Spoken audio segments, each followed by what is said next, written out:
Assalamualaikum warahmatullahi wabarakatuh. Nama saya Istiqomah, saya jurusan PAI di STIT Tarbiyat Unisa Sentul dan saat ini sedang menempuh semester 3 D online. Saya akan mereview atau menjelaskan sedikit mengenai buku yang berjudul Dasar-Dasar Manajemen. Buku ini ditulis oleh Abdurrahman MAP dan terdapat beberapa daftar isi dan materi mengenai manajemen.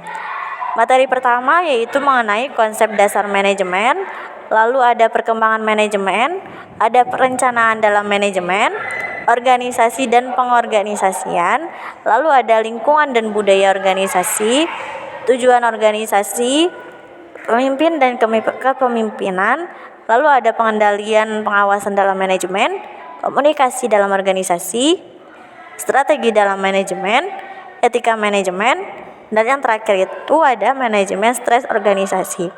Insya Allah akan saya bahas secara singkat salah satu dari materi yang terdapat dalam buku tersebut. Selanjutnya yang akan saya bahas yaitu mengenai pendahuluan dari buku tersebut. Beberapa alasan kenapa manajemen dianggap perlu untuk dipelajari. Di antaranya adalah manajemen menetapkan tujuan yang akan dicapai. Lalu manajemen memberikan pedoman sebagai dasar pola pikir, sikap, dan tindakan dalam pencapaian tujuan yang telah ditetapkan. Manajemen memberikan bimbingan dan pengarahan dalam pembagian tugas kerja secara profesional. Lalu manajemen memberikan dampak terhadap pencapaian tujuan secara teratur. Manajemen juga dapat menutup pada kemampuan penyesuaian diri dalam menghadapi perubahan dan perkembangan yang terjadi. Dalam suatu organisasi, manajemen juga sebagai alat pemersatu, penggerak, serta pengkoordinir sumber daya yang dimiliki untuk mencapai tujuan. Manajemen dapat menjaga keseimbangan antara berbagai tujuan yang bertentangan dan berpotensi menimbulkan kegaduhan. Selanjutnya itu ada bagian kedua yang terdapat konsep dasar manajemen.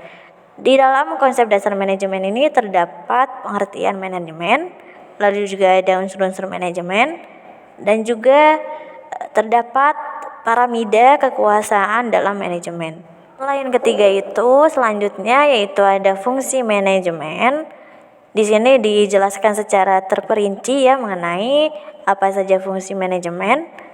Itu yang pertama ada fungsi forecasting, fungsi planning, juga ada fungsi assembling research, terus juga ada fungsi organizing, fungsi directing ya. Jadi di sini termasuk lengkap ya bukunya karena masing-masing dari fungsi ini dijelaskan secara singkat.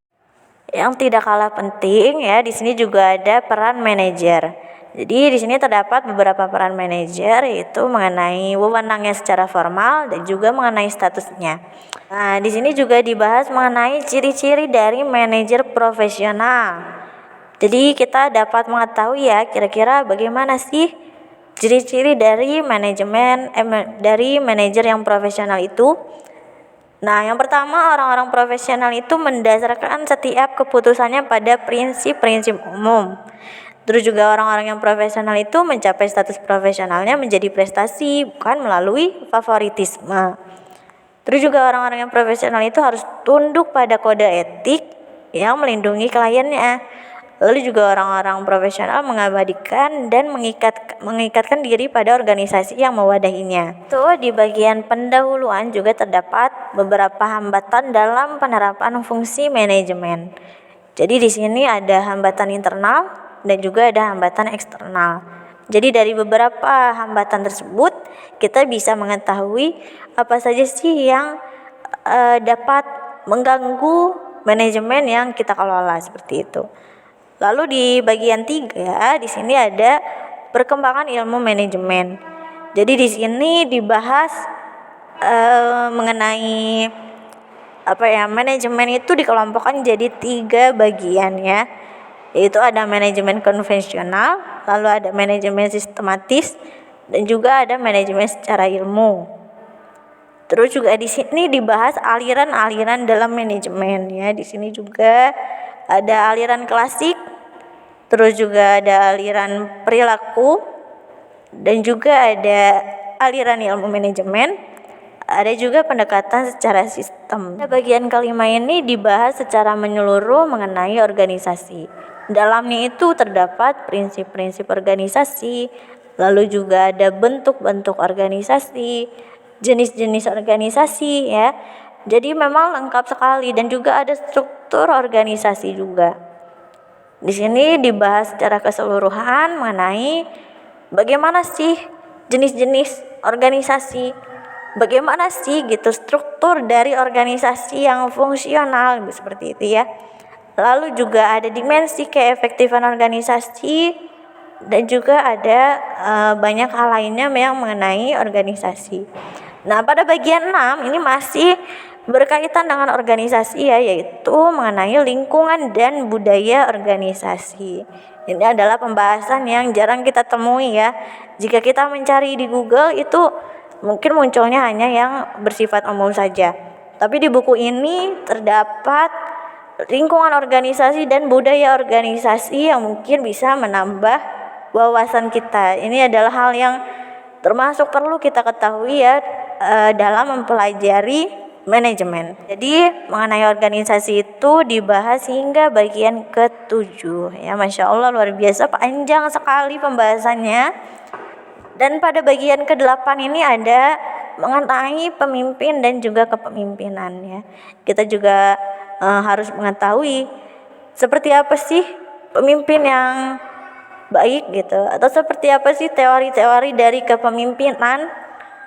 Terus juga bagaimanakah pendekatan kepemimpinan? Apakah pengertian dari kepemimpinan itu atau pemimpin gitu seperti itu ya.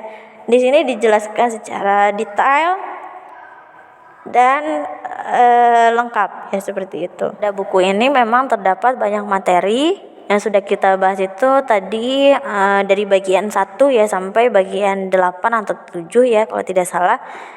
Nah, selanjutnya ada lagi bagian ke-9 sampai bagian terakhir adalah yang ke-13. Jadi total materi yang terdapat dalam buku ini ada 13 materi. Nah, dalam 13 materi ini bervariasi ya.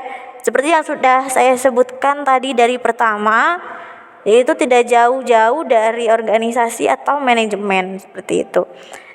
Nah, kita sampai langsung di bagian ke-13 ya, karena jika saya jelaskan secara menyeluruh itu akan sangat panjang ya seperti itu. Nah, bagian ke-13 ini adalah materi terakhir ya, yang insya Allah akan saya bahas secara lebih detail ya dibandingkan dengan materi yang lainnya. Ke-13 yang akan saya bahas secara detail yaitu mengenai manajemen stres organisasi. Seperti yang kita ketahui ya, bahwa stres itu adalah situasi yang mungkin pernah dialami oleh sebagian besar orang. Bahkan mungkin semua orang itu pernah merasakannya ya, khususnya para karyawan, terus pegawai seperti itu ya, atau anggota dalam suatu organisasi.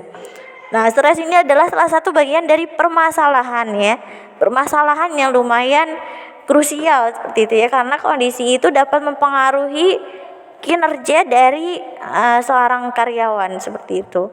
Nah, jadi ada penanganan ya. Jadi harus kita memerlukan penanganan yang tepat untuk mengelola stres ini. Kira-kira bagaimana dan seperti apa? Insya Allah akan saya bahas selanjutnya. Selanjutnya ada gejala stres ya. Yang pertama yaitu gejala fisik, terus juga ada tingkah laku, dan yang ketiga ada gejala di tempat kerja. Nah, gejala dari fisik itu salah satu contohnya adalah misalnya otot tegang ya, atau merasa panas, terus juga bisa sampai sembelit ya seperti itu, atau juga dari tingkah laku bisa dilihat dari kecemasan, terus juga khawatir, terus juga jengkel ya, atau salah paham dan lain sebagainya. Terus kalau dari gejala di tempat kerja itu salah satu contohnya adalah ketika pekerjaan kita tidak selesai dengan lancar. Nah, di sini ada penyebab stres.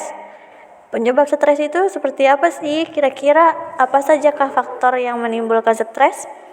Nah, ini bisa dari beban kerja, terus juga bisa dari konflik ya ke sesama teman, terus juga atau wewenang yang tidak seimbang, atau dari ketidakjelasan tugas, terus juga dari atasan yang tidak menyenangkan ya, atau juga dari lingkungan kerja yang tidak baik. Ini adalah hal yang terpenting ya dalam bagian manajemen stres organisasi, yaitu adalah cara mengatasi stres.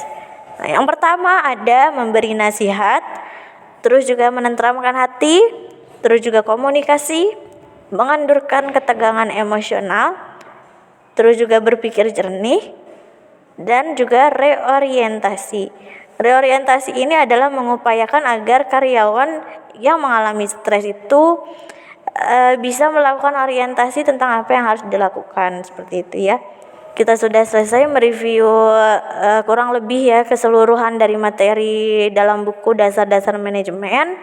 Selanjutnya yang bagian terakhir yaitu ada daftar pustaka, terus juga ada data mengenai penulis ya, yaitu Abdurrahman.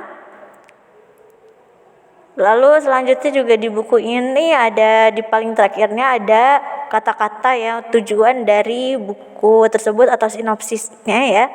Buku ini disusun untuk membantu dan mempermudah para mahasiswa, akademisi, dan praktisi mempelajari manajemen. Terus juga bisa memperluas pengetahuan ya.